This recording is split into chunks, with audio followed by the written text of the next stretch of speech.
ਸ਼੍ਰੋਮਣੀ ਗੁਰਦੁਆਰਾ ਪ੍ਰਬੰਧਕ committee ਦੀਆਂ ਚੋਣਾਂ। ਧਾਮੀ ਸਾਹਿਬ ਚੋਣ ਜਿੱਤ ਗਏ ਨੇ ਜੀ, ਬੀਬੀ ਜੀ ਰਹਿ ਗਏ। ਦੇਖੋ, ਬੀਬੀ ਜੀ ਦਾ ਚੋਣ ਜਿੱਤਣਾ ਬੜਾ ਮੁਸ਼ਕਲ ਸੀਗਾ। ਵੈਸੇ ਤੇ ਸਿਆਸਤ ਦੇ ਵਿੱਚ ਚਮਤਕਾਰਾਂ ਦੀ ਹਮੇਸ਼ਾ ਉਮੀਦ ਰਹਿੰਦੀ ਆ ਤੇ ਆਸ ਨਾਲ ਦੁਨੀਆ ਕਾਇਮ ਰਹਿੰਦੀ ਆ, ਪਰ ਏਦਾਂ ਸੀਗਾ ਕਿ ਇਹ ਤਾਂ ਇੱਕ ਕਹਿ ਲਓ ਕਿ ਤੈਅ ਮਾਪਦੰਡ ਸੀਗਾ, ਜਾਂ ਕਹਿ ਲਓ ਕਿ ਤੈਅ ਫਿਗਰ ਸੀਗਾ ਕਿ ਤਕਰੀਬਨ 140 ਤੋਂ 50 ਦੇ ਦਰਮਿਆਨ ਐਸਜੀਪੀਸੀ ਦੇ ਮੈਂਬਰ ਉੱਥੇ ਜਨਰਲ ਹਾਊਸ ਦੇ ਵਿੱਚ ਪਹੁੰਚਣਗੇ ਇਜਲਾਸ ਵਾਸਤੇ, ਜਨਰਲ ਇਜਲਾਸ ਦੇ ਵਿੱਚ।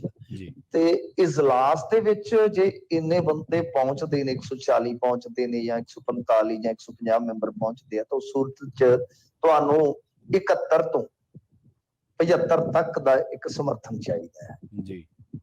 ਤਾਂ ਹੁਣ ਜਿਹੜੀਆਂ तमाम ਪ੍ਰਸਥਿਤੀਆਂ ਸਾਡੇ ਸਾਹਮਣੇ ਸਨ ਖੁੱਲ ਕੇ, ਤਾਂ ਉਤੋਂ ਕਿਤੇ ਵੀ ਨਹੀਂ ਸੀ ਲੱਗਦਾ ਕਿ ਇਹ ਉਸ ਇੱਕ ਮੈਜੀਕਲ ਫਿਗਰ ਕਹਿ ਲਓ ਕਿ ਉਹਦੇ ਤੱਕ ਪਹੁੰਚ ਪਾਉਣਗੇ। ਉਹ ਜਾਦੂਈ ਅੰਕੜਾ ਇਹਨਾਂ ਤੋਂ ਬਹੁਤ ਦੂਰ ਸੀ। ਗੱਲ ਇਹ ਸੀ ਕਿ ਜਿਹੜਾ ਚੈਲੰਜ ਹੋਇਆ ਵਾ ਸਿੱਧੇ ਤੌਰ ਤੇ ਸੁਖਬੀਰ ਸਿੰਘ ਬਾਦਲ ਨੂੰ, ਇਹ ਅਕਾਲੀ ਦਲ ਬਾਦਲ ਨੂੰ ਜਾਂ ਕਹਿ ਲਓ ਕਿ ਪਾਰਟੀ ਨੂੰ ਕੋਈ ਚੈਲੰਜ ਨਹੀਂ, ਸਿੱਧਾ ਸੁਖਬੀਰ ਸਿੰਘ ਦੀ ਲੀਡਰਸ਼ਿਪ ਨੂੰ ਚੈਲੰਜ ਸੀ, ਜਿਹੜਾ ਕਿ ਇੱਕ ਪਾਸੇ ਜਿੱਦਾਂ ਕਹਿ ਲਓ ਕਿ ਬੀਬੀ ਜਗੀਰ ਕੌਰ ਤਾਂ ਹੈ ਨਾ ਹੈ, ਪਰ ਇਹਦੇ ਚ ਇਹ ਆ ਕਿ ਮੁਕਾਬਲਾ ਕੁਝ ਇਸ ਕਿਸਮ ਦਾ ਬਣ ਗਿਆ ਹੈ ਕਿ ਹੁਣ ਬਾਦਲ ਫੈਮਿਲੀ ਵਰਸੇਜ ਆਲਤੜ ਹੈ। ਉਹਦੇ ਚੋਂ ਠੀਕ ਆ, ਸਿਮਰਨਜੀਤ ਸਿੰਘ ਮਾਨ ਹੋਰਾਂ ਦਾ ਜੇ ਦੇਖੀਏ ਤਾਂ ਉਹਨਾਂ ਦਾ ਕੱਲ ਹੀ ਬਿਆਨ ਆ ਗਿਆ ਸੀਗਾ ਕਿ ਮਹੰਤ ਤੇ ਮਸੰਦ, ਯਾਨੀ ਉਹ ਦੋਹਾਂ ਨੂੰ ਕੁਝ ਇਸ ਤਰ੍ਹਾਂ ਦਾ ਕਹਿ ਰਹੇ ਸਨ ਇਨਡਾਇਰੈਕਟ ਵੇ ਦੇ ਨਾਲ, ਬਈ ਇਹ ਇਲੈਕਸ਼ਨ ਕਿਉਂ ਨਹੀਂ ਕਰਵਾਉਣ ਦਾ ਕਹਿੰਦੇ। ਤਾਂ ਬਾਕੀਆਂ ਨੂੰ ਤਕਰੀਬਨ ਛੱਡ ਕੇ ਜੇ ਆਪਾਂ ਦੇਖੀਏ, ਇਹਨਾਂ ਨੂੰ ਕੁਝ ਥੋੜੇ ਬਹੁਤੇ ਛੱਡ ਕੇ, ਬਾਕੀ ਜ਼ਿਆਦਾਤਰ ਧੜੇ ਜਿਹੜੇ ਉਹ ਇਸ ਟਾਈਮ ਇਹਨਾਂ ਦੇ ਵਿਰੁੱਧ ਵਿੱਚ ਖੜੇ ਨੇ ਜੀ, ਕਿ ਬਾਦਲ ਫੈਮਿਲੀ ਲਾਂਭੇ ਹੋ ਜਾਵੇ, ਫਿਰ ਦੇਖਦੇ ਆ ਕੀ ਬਣਦਾ ਬਣਾਉਂਦਾ। ਤਾਂ ਹੁਣ ਇਹ ਜਿਹੜਾ ਜ਼ੋਰ ਲੱਗਾ ਸੀਗਾ ਵੀ ਇਹ ਕਿੱਥੋਂ ਤੱਕ ਚਲੇ ਜਾਏਗਾ, ਇਹਨਾਂ ਦੀ ਪਹਿਲੀ ਛਾਲ ਜਿਹੜੀ ਹੋਏਗੀ ਕਿੱਥੋਂ ਤੱਕ ਹੋਏਗੀ। ਤਾਂ ਮੇਰਾ ਮੰਨਣਾ ਇਹ ਹੈ ਕਿ ਠੀਕ ਆ, ਸੁਖਬੀਰ ਸਿੰਘ ਬਾਦਲ ਕੋਲ ਜਿੱਤਣ ਵਾਸਤੇ ਤੇ ਕੁਛ ਨਹੀਂ ਹੈ ਨਾ, ਉਹ ਤੇ ਪਹਿਲਾਂ ਹੀ ਜਿੱਤੇ ਹੋਏ ਨੇ। ਐਸਜੀਪੀਸੀ ਦੇ ਵਿੱਚ ਉਹਨਾਂ ਦੇ ਕੋਲ ਬਹੁਤ ਵੱਡਾ ਬਹੁਮਤ ਹੈ ਜੀ, ਉਹਨਾਂ ਦਾ ਪ੍ਰਧਾਨ ਆਪਣਾ ਹੈ। ਤਾਂ ਗੱਲ ਇਹ ਆ ਕਿ ਉਹਨਾਂ ਦੇ ਕੋਲ ਆਪਾਂ ਜੇ ਆਖੀਏ ਤਾਂ ਉਹ ਪਲੱਸ ਕਿਹਦੇ ਚ ਗਏ ਨੇ, ਪਲੱਸ ਕਿਹੜੇ ਪਲੱਸ ਚ ਗਏ ਨੇ, ਉਹ ਪਲੱਸ ਚ ਨਹੀਂ ਗਏ, ਉਹ ਘਾਟੇ ਚ ਗਏ ਨੇ ਜੀ। ਕਿਉਂਕਿ ਪਿਛਲੀ ਵਾਰੀ ਮਿੱਠੂ ਸਿੰਘ ਕਾਨੇਕੇ ਨੂੰ 22 ਵੋਟ ਸੀਗੇ, ਐਤਕੀ 42 ਚਲੇ ਗਏ ਬੀਬੀ ਜਗੀਰ ਕੌਰ ਨੂੰ। ਤੇ ਜਿਹਦੇ ਚੋਂ ਇੱਕ ਮੈਂ ਐਸਜੀਪੀਸੀ ਮੈਂਬਰ ਨੂੰ ਦੇਖ ਰਿਹਾ ਸੀਗਾ, ਡਿਬੇਟ ਦੇ ਵਿੱਚ ਆਏ ਸਨ, ਉਹ ਆਜ਼ਾਦ ਜਿੱਤੇ ਨੇ ਉਹ ਜੀ। ਉਹਨਾਂ ਕਿਹਾ ਕਿ 39 ਘੱਟੋ ਘੱਟ ਇਹ ਅਕਾਲੀ ਆ ਜਿਹੜੇ ਅੱਜ ਵਿਰੋਧ ਦੇ ਵਿੱਚ ਖਲੋਤੇ ਨੇ ਜੀ। ਤਾਂ ਇਹ ਮਤਲਬ ਕਿ ਸੁਖਬੀਰ ਸਿੰਘ ਬਾਦਲ ਹੋਰਾਂ ਵਾਸਤੇ ਠੀਕ ਹੈ, ਜਿੱਤ ਇੱਕ ਤਰਵਾਸ ਹੈ ਕਿ ਚਲੋ ਸੁੱਖ ਦਾ ਸਾਹ ਤੇ ਹੈ, ਪਰ ਉਹ ਕੋਈ ਸੁੱਖ ਦਾ ਸਾਹ ਐ ਨਹੀਂ ਹੈ ਕਿ ਸਾਰੀ ਜ਼ਿੰਦਗੀ ਹੁਣ ਸੌਖੀ ਹੋ ਗਈ ਆ। ਪੈਰ ਪੈਰ ਤੇ ਸਿਆਸਤ ਦੇ ਵਿੱਚ ਚੈਲੰਜ ਹੁੰਦੇ ਨੇ, ਪਰ ਇਹ ਆ ਕਿ ਹੁਣ ਜਿਸ ਤਰ੍ਹਾਂ ਆਰਐਸਐਸ ਨੇ, ਭਾਜਪਾ ਨੇ, ਜਾਂ ਕਹਿ ਲਓ ਕਿ ਕੁਛ ਨਾਗਪੁਰੀ ਹੋਰ ਸੰਤਰੇ ਫਿਰਦੇ ਨੇ ਇੱਥੇ ਅੱਜ ਕੱਲ, ਤਾਂ ਜਿੰਨਾ ਜ਼ੋਰ ਲਗਾ ਦਾ, ਤਾਂ ਇਹ ਸਾਫ਼ ਹੈ ਕਿ ਜਿੱਦਾਂ ਹੁਣ ਦੂਸਰੇ ਪਾਸੇ ਤੁਸੀਂ ਦੇਖੋ, ਚਾਹੇ ਉਹ ਬੋਰਡ ਹੋਵੇ ਤਖਤ ਸ਼੍ਰੀ ਹਜ਼ੂਰ ਸਾਹਿਬ ਦਾ ਬੋਰਡ ਹੋਵੇ, ਚਾਹੇ ਉਹ ਤਖਤ ਸ਼੍ਰੀ ਪਟਨਾ ਸਾਹਿਬ ਦਾ, ਚਾਹੇ ਫਿਰ ਹਰਿਆਣਾ ਕਮੇਟੀ ਲਾ ਲਓ, ਦਿੱਲੀ ਕਮੇਟੀ ਲਾ ਲਓ, ਹੁਣ ਤੁਸੀਂ ਸਮਝ ਜਾਓ ਕਿ ਉੱਥੇ ਕੀ ਕੰਟਰੋਲ ਕੀਤਾ ਹੈ। ਹਾਂਜੀ ਹਾਂਜੀ ਬਿਲਕੁਲ। ਤਾਂ ਉਹ ਤਾਂ ਸਾਫ਼ ਹੈ, ਸਪਸ਼ਟ ਹੈ।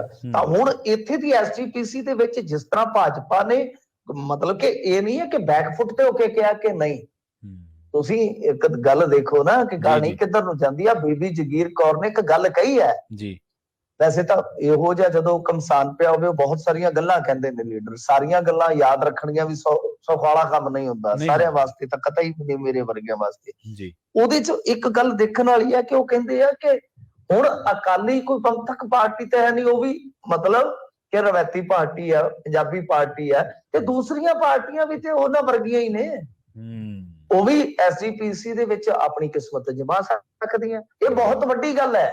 ਬਿਲਕੁਲ, ਉਹ ਕਹਿ ਰਹੇ ਆ ਕਿ ਕਿਸੇ ਵੀ ਪਾਰਟੀ ਦੇ ਵਿੱਚ, ਕਿਉਂਕਿ ਉਹ ਕਹਿੰਦੇ ਸਾਰੀਆਂ ਪਾਰਟੀਆਂ ਦੇ ਵਿੱਚ ਸਿੱਖ ਹੈਗੇ ਨੇ, ਜੇ ਕੋਈ ਵੀ ਸਿੱਖ ਹੈ ਤਾਂ ਐਸਜੀਪੀਸੀ ਦੇ ਇਲੈਕਸ਼ਨ ਚ ਆ ਸਕਦਾ ਬਈ ਜੀ। ਤਾਂ ਇਹ ਮਤਲਬ ਕਿ ਗੱਲਾਂ ਜਿਹੜੀਆਂ ਨੇ ਉਹ ਸਾਫ਼ ਇਸ਼ਾਰਾ ਕਰਦੀਆਂ ਕਿ ਠੀਕ ਆ, ਇਹ ਕਿਲਾ ਬਚਾ ਲਿਆ, ਨੀਂਹ ਜ਼ਰੂਰ ਹਿੱਲੀ ਸੀਗੀ, ਕਿਲਾ ਬਚ ਗਿਆ, ਪਰ ਇਹ ਨਹੀਂ ਹੈ ਕਿ ਹੁਣ ਤੁਸੀਂ ਲੰਮੀਆਂ ਤਾਣ ਕੇ ਸੌ ਜਾਓ।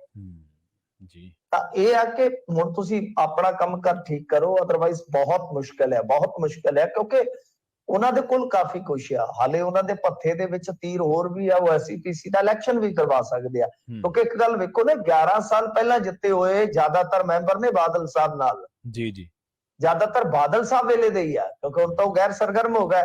ਹਾਂਜੀ ਇਹ 11 ਵੇਲੇ ਸਰਕਾਰ ਸੀ ਇਹਨਾਂ ਦੀ, ਯਾਦ ਕਰੋ 12 ਚ ਰਿਪੀਟ ਹੁੰਦੇ ਆ, ਇਹ ਜਨਰਲ ਹਾਊਸ 11 ਵਾਲਾ ਤੁਰਿਆ ਹੁੰਦਾ ਹੈ ਨਾ। ਹਾਂਜੀ ਹਾਂਜੀ ਹੁਣ ਪਰਿਸਥਿਤੀਆਂ ਬਿਲਕੁਲ ਉਲਟ ਨੇ। ਤੇ ਜੇ ਇਸ ਸੂਰਤ ਚ ਜਦੋਂ ਪ੍ਰਕਾਸ਼ ਸਿੰਘ ਬਾਦਲ ਸਿਆਸਤ ਤੋਂ ਲਾਂਭੇ ਹੋ ਚੁੱਕੇ ਨੇ, ਜਦ ਸੁਖਬੀਰ ਸਿੰਘ ਬਾਦਲ ਵਾਸਤੇ ਪੈਰ ਪੈਰ ਤੇ ਚੈਲੰਜ ਹੈ, ਜੇ ਇਲੈਕਸ਼ਨ ਕਰਵਾ ਦਿੰਦੇ ਨੇ ਤਦ ਵੀ ਇੱਕ ਬਹੁਤ ਵੱਡਾ, ਜਿੱਦਾਂ ਮੈਂ ਤਾਂ ਕਹੂੰਗਾ ਕਿ ਇੱਕ ਬਹੁਤ ਹੀ ਕਰੜਾ ਇਮਤਿਹਾਨ ਹੋ ਜਾਏਗਾ ਇਹਨਾਂ ਦਾ।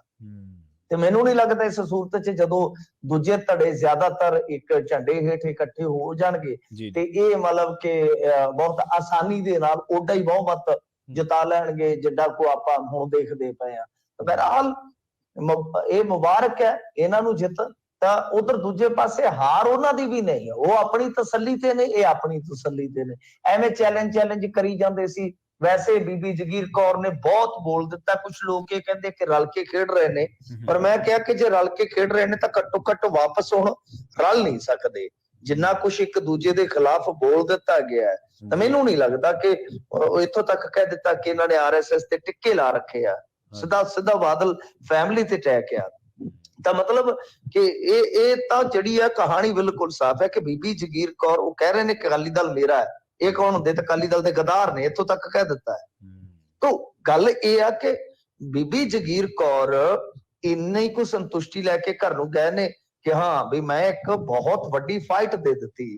ਪਰ ਦੂਜੇ ਪਾਸੇ ਗੱਲ ਇਹ ਆ ਕਿ ਜੇ ਹੁਣ ਬੀਬੀ ਜਗੀਰ ਕੌਰ ਯਕਦਮ ਕੋਈ ਸਟੈਂਡ ਛੱਡ ਦਿੰਦੀ ਹੈ ਤਾਂ ਉਹਦੇ ਪੱਲੇ ਵੀ ਕੁਝ ਨਹੀਂ ਰਹਿਣਾ। ਤਾਂ ਬੀਬੀ ਜਗੀਰ ਕੌਰ ਹਾਰ ਕੇ ਵੀ ਚੈਲੰਜ ਦੇਵੇਗੀ, ਕਿਉਂਕਿ ਉਹਦੀ ਸਿਆਸੀ ਵੁਕਤ ਵੱਧ ਗਈ ਆ ਪੰਥਕ ਰਾਜਨੀਤੀ ਦੇ ਲਿਹਾਜ਼ ਨਾਲ। ਤਾਂ ਆਉਣ ਵਾਲੇ ਸਮੇਂ ਦੇ ਵਿੱਚ ਇਸ ਵੁਕਤ ਨੂੰ ਹੋਰ ਮਜ਼ਬੂਤ ਕਰਨ ਦਾ ਯਤਨ ਕਰੇ।